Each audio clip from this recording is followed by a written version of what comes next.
Olá, meu querido, minha querida, tudo bem com você? Espero que sim. Uma excelente segunda-feira, uma abençoada semana para todos nós. Muitas informações para você e um beijo especial para você que está aí agora na live.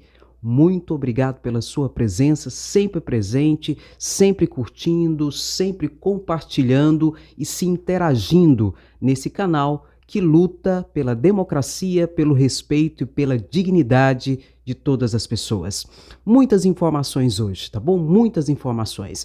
A primeira informação que eu quero te dar é que o presidente da República se encontrou com os novos comandantes das Forças Armadas, que tomarão posse a partir do dia 2 de janeiro. Lula toma posse dia 1º de janeiro e os comandantes tomam posse dia 2 de janeiro de 2023. Inclusive, esses novos comandantes, a escolha deles foi a partir do critério da antiguidade e da maior hierarquia dentro do sistema das Forças Armadas, sendo inclusive elogiado por um dos atuais comandantes hoje. Logo, aquele papo do artigo 142, do poder moderador, da intervenção militar, isso não existe, tá?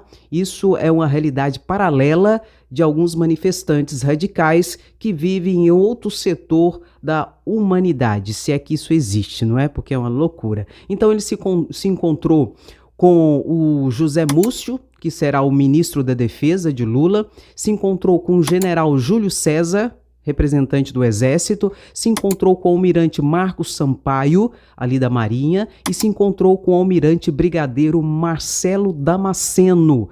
E uma das principais pautas dessa reunião será a primeira medida a ser tomada pelos comandantes. Qual seja, Andréia? Desocupar as áreas militares ali ao derredor dos quartéis. Lula já passou isso para os novos comandantes. Se quiser se manifestar, vai para uma praça, vai para qualquer outro lugar e não ficar em uma área de segurança nacional, porque a circunscrição dos quartéis ali das Forças Armadas são consideradas áreas de segurança. Então vão ter que desocupar essas áreas. E aí não vai ser mais polícia nem nada, né? Então a coisa vai ser um pouco mais forte, digamos assim. Se der a ordem para desocupar para as Forças Armadas vão desocupar essas situações dessas manifestações golpistas. Por que golpistas? Porque não aceitam o resultado das urnas democraticamente estabelecido, onde a maioria decidiu por Lula. Então é golpista sim. Fora a situação dos extremistas, né? Em que muitas pessoas estão sendo presas ainda, muitos mandados de prisões estão sendo executados. Inclusive teve um pastor, o pastor Fabiano, que a Polícia Federal foi lá e como tinha muitas pessoas, para não causar um tumulto maior e ter perigo de agressão e de violência, a Polícia Federal recuou. Aí esse pastor Fabiano golpista fez um vídeo insuflando as pessoas a estarem se manifestando e como que uma forma de chacota em relação à Polícia Federal. O que a Polícia Federal fez?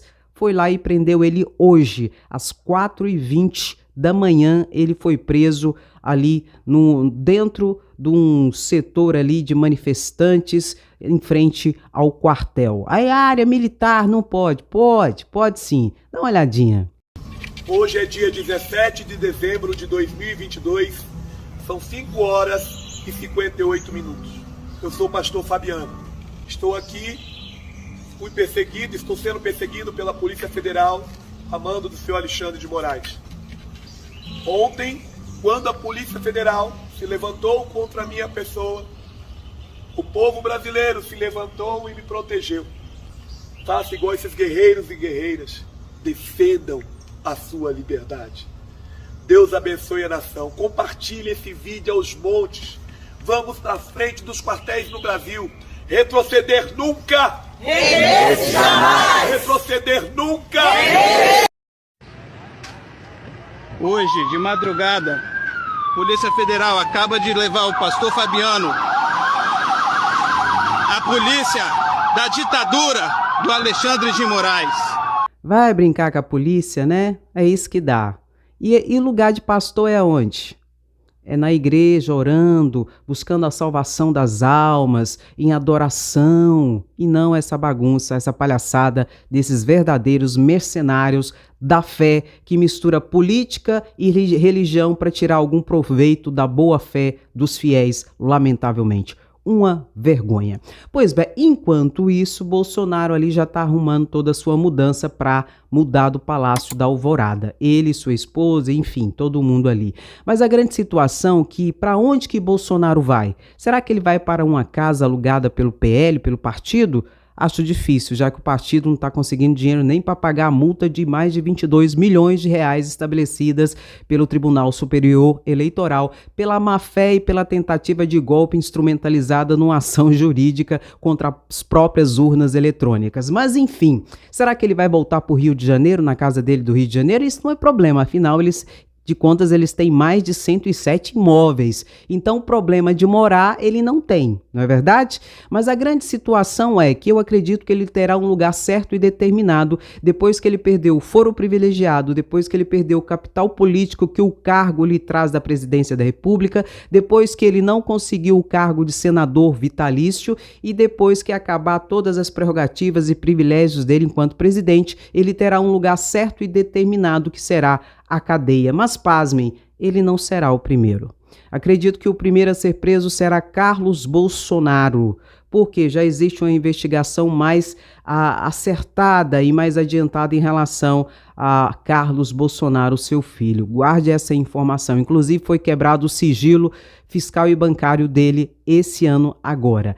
Mas dentro desse assunto é importante a gente ressaltar uma situação. Sem o foro privilegiado, não será mais o Procurador-Geral da República que vai fazer as denúncias, será qualquer promotor de justiça. Sem um foro privilegiado, não será o Supremo Tribunal Federal único exclusivamente que poderá processar Bolsonaro. Será qualquer juiz de direito. E a investigação não estará adstrita à Polícia Federal, mas qualquer policial civil ou militar na P2 poderá investigar Bolsonaro. Por isso, tanto desespero. E a mudança dele logo será para um lugar certo e determinado, possivelmente no Rio de Janeiro. Mas dentro desse aspecto também é importante a gente dizer que existem várias investigações em relação a Bolsonaro. Inclusive, algumas delas foram prorrogadas o período de investigação a pedido da Polícia Federal, investigando possíveis crimes que Bolsonaro tenha cometido. E nenhum deles ainda se tornou em processo.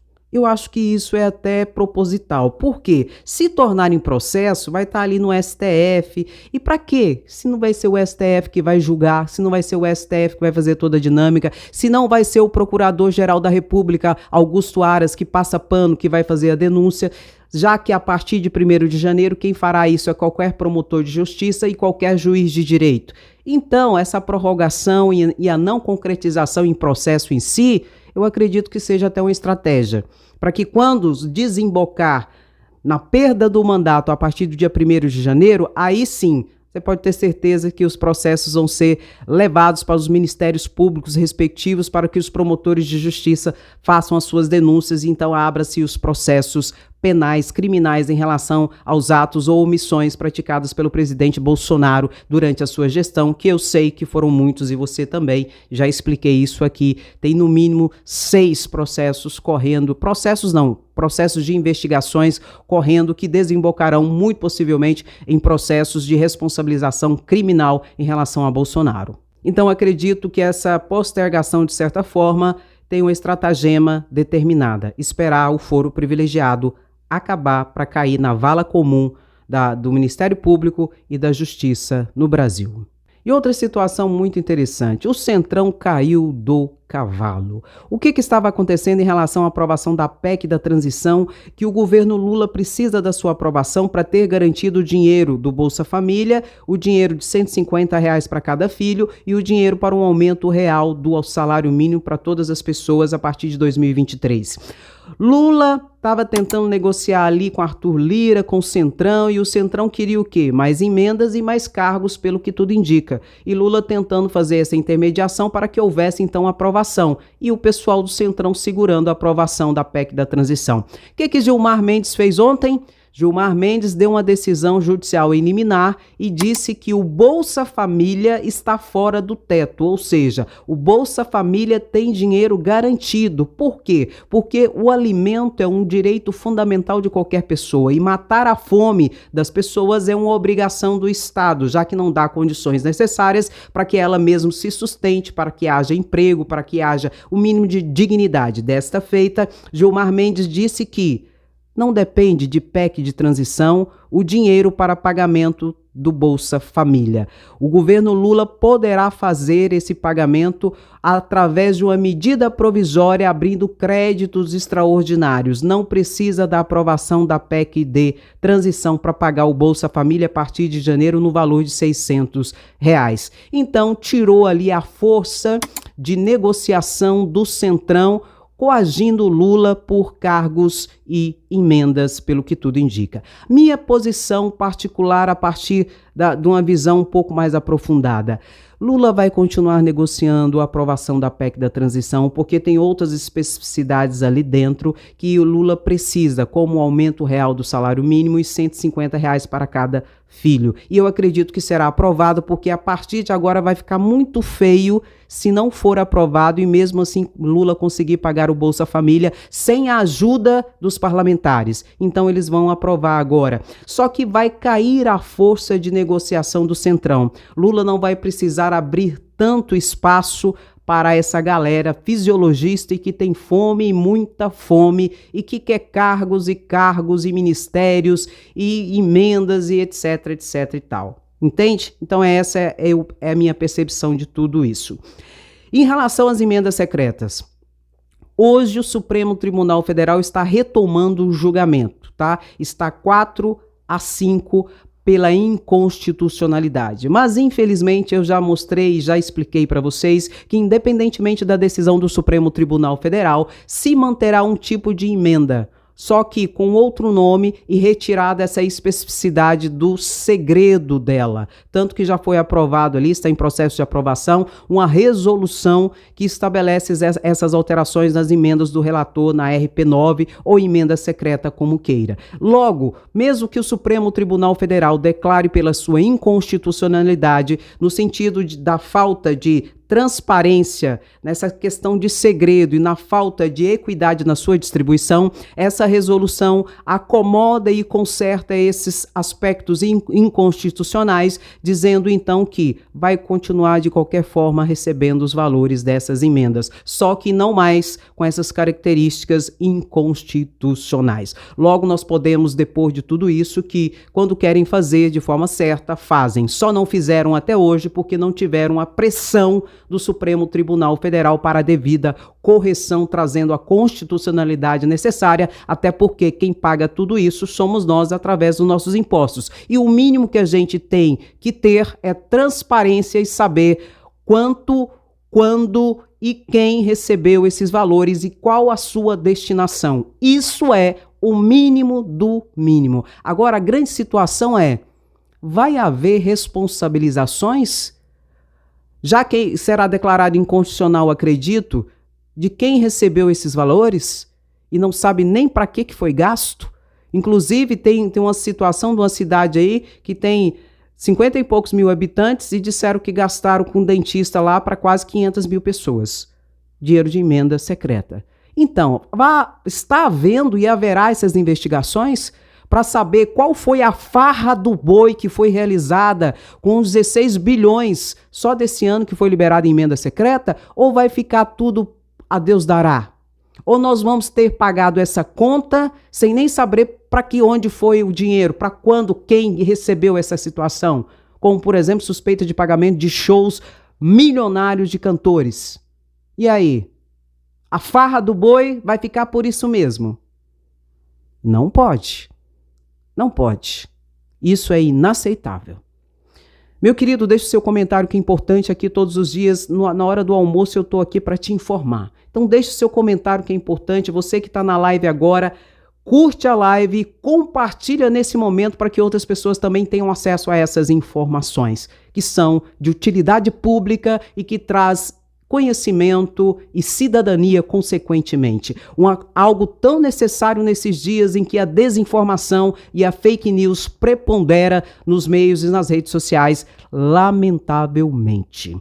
Então curta, comenta, compartilhe esse vídeo e se inscreva no canal caso você não seja inscrito, porque aqui a informação é sempre de forma clara, objetiva e sempre com muita seriedade. Um grande abraço, beijo no seu coração, até o próximo vídeo. Tchau, tchau.